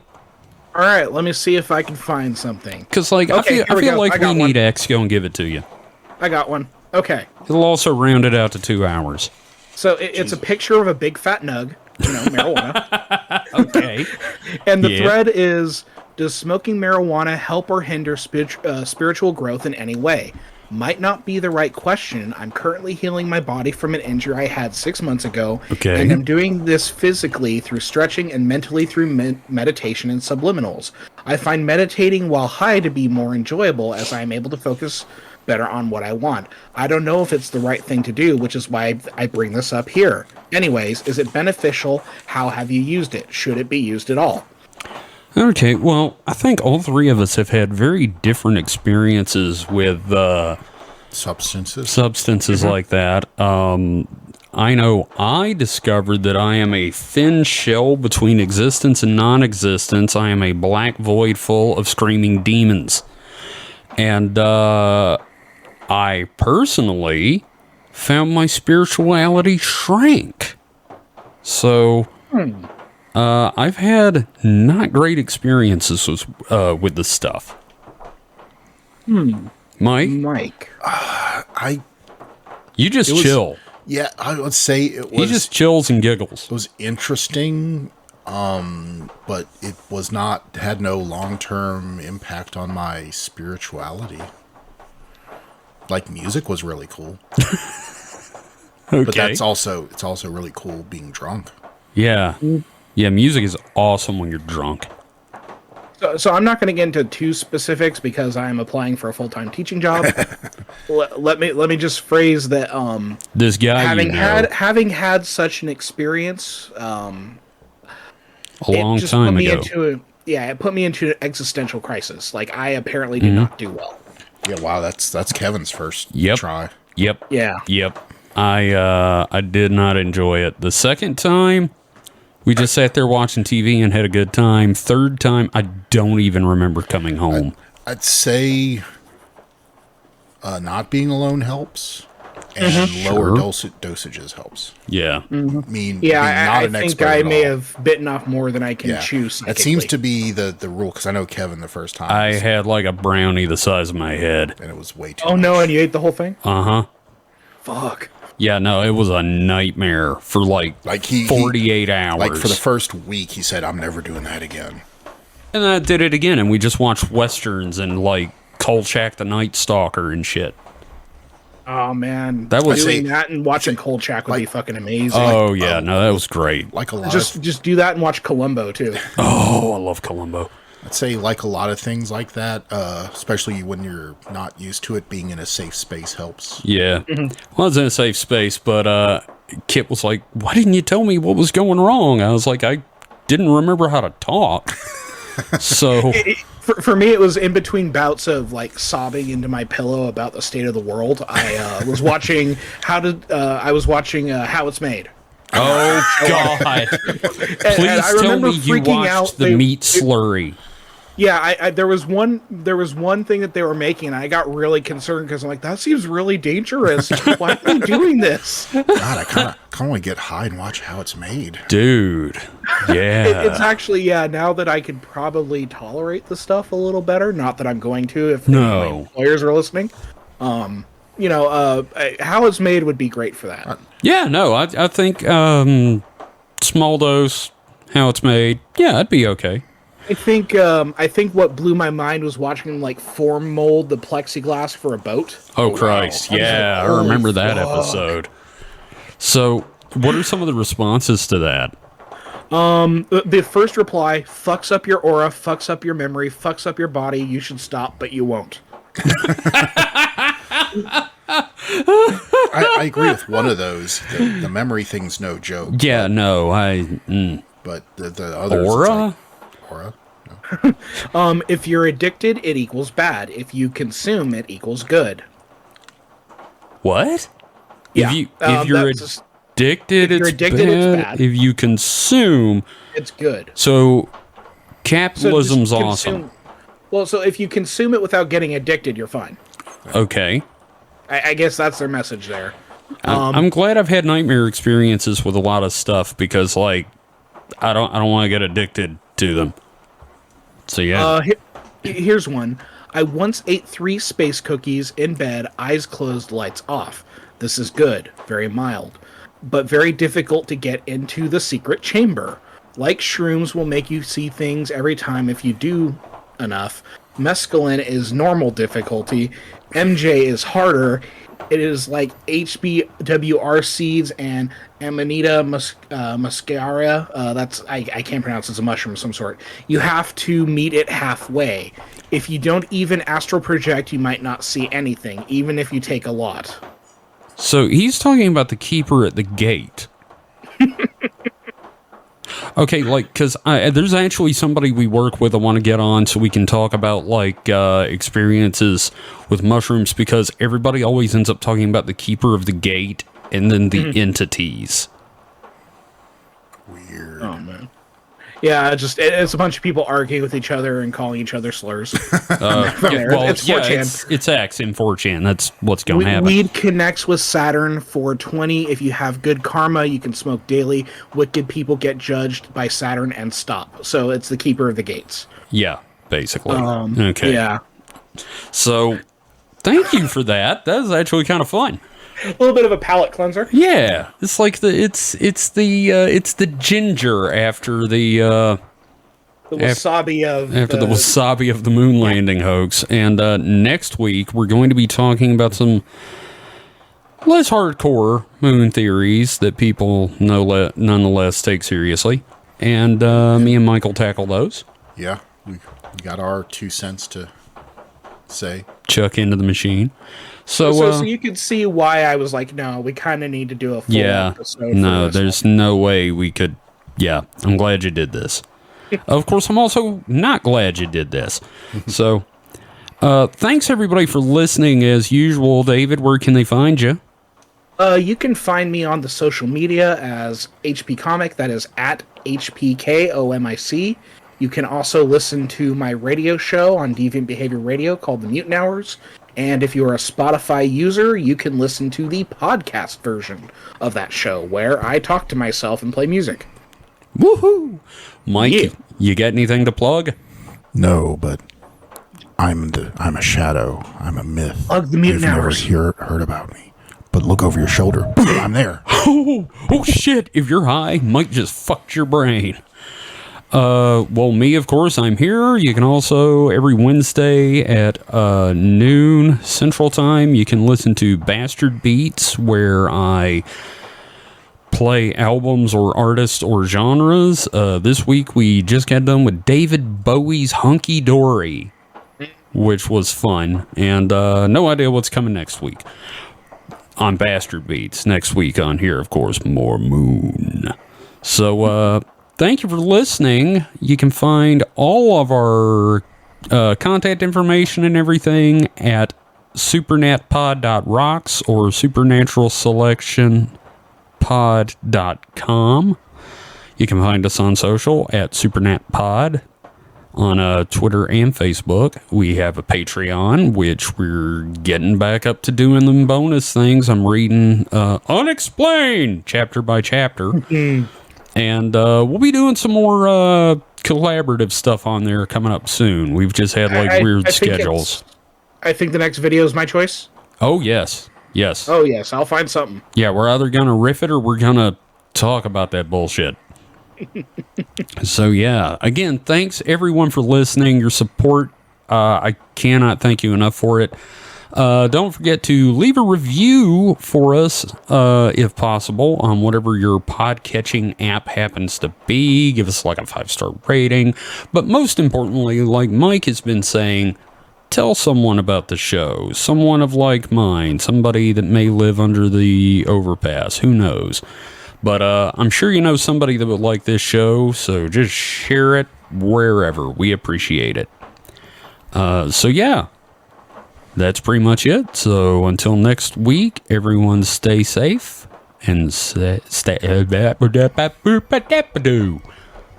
That happened. Everyone stay safe and stay frosty. Goodbye. Bye-bye. Vaya con Dios. To the moon, Alice. Bang, zoom.